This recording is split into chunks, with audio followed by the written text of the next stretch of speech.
What's up YouTube? In today's video we're going to be going over the best class setup for the new AN-94 assault rifle. I'll show you the class setup and I'll show you what the attachments do on the class setup, and I'll just explain why this is the best setup and why I use it over any other setups. Let's get right into the video. So the class setup I use is the AN-94 sonic brake for recoil stabilization. It's basically the same thing as a muzzle brake on all the other weapons. And then I use the Merc foregrip for recoil control. And then I also use the rubberized grip tape for more recoil control. And those two just make it a beam with almost zero recoil. And then I use the Solo Zero reflex sight. This one's my personal favorite. I mean, you can use any sight you want. Just choose the one you like the most.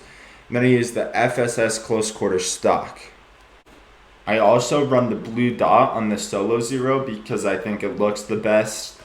Now you've seen my class setup, so let's get right into the recoil patterns, and I'll show you the recoil of the base AN-94 and then versus the recoil of my AN-94 class setup.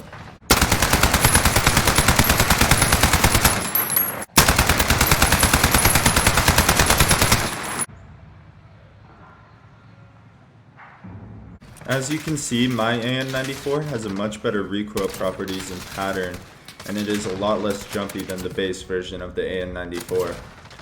The AN-94 also has a really cool hyperburst feature where it fires off 2 shots at like 1,000 rounds per minute, and then it slows back down to the standard fire rate, and that 2-round burst has very little recoil. I'll show you the recoil plots for the burst right now.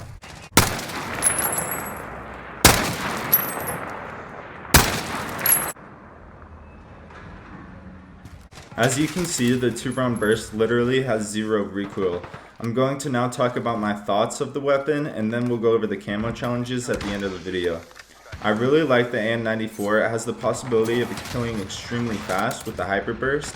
I do think it could use a buff though, because in Warzone this weapon is basically unusable and has an extremely slow time to kill. What I would do is raise the fire rate after the hyperburst slightly, so its time to kill would increase in Warzone, or if you missed the hyperburst shots. I think this change would make the AN-94 a top tier weapon in Warzone as well as multiplayer. Now, let's get right into the camo challenges. Okay, so the camo challenges for the AN-94 is, first we have spray paint.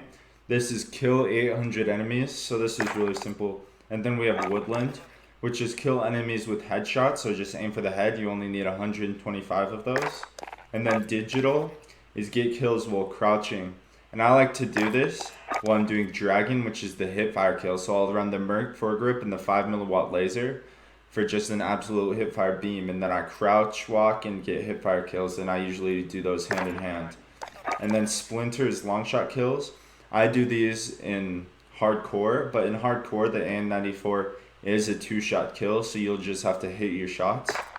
And then for topo, this is 100 kills while mounted. I usually do this with the long shot kills. They go hand in hand most of the time, and if you don't do them with the long shot kills, you can always just find a place to mount. And then tiger is get kills where your gun is using all attachment slots, so you need 180 kills while using 5 attachments. And then stripes is get kills shortly after reloading, so I would throw a sleight of hand on to do this challenge. And then reptile is get kills while your gun is using no attachment slots, so you need to get 110 kills while your gun has 0 attachments.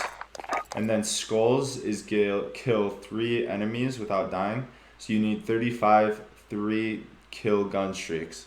And that's all the camo challenges for the AN-94. Thanks for watching. If you enjoyed the video, be sure to like and subscribe for more Call of Duty Modern Warfare content. And see you guys on the next one. Peace.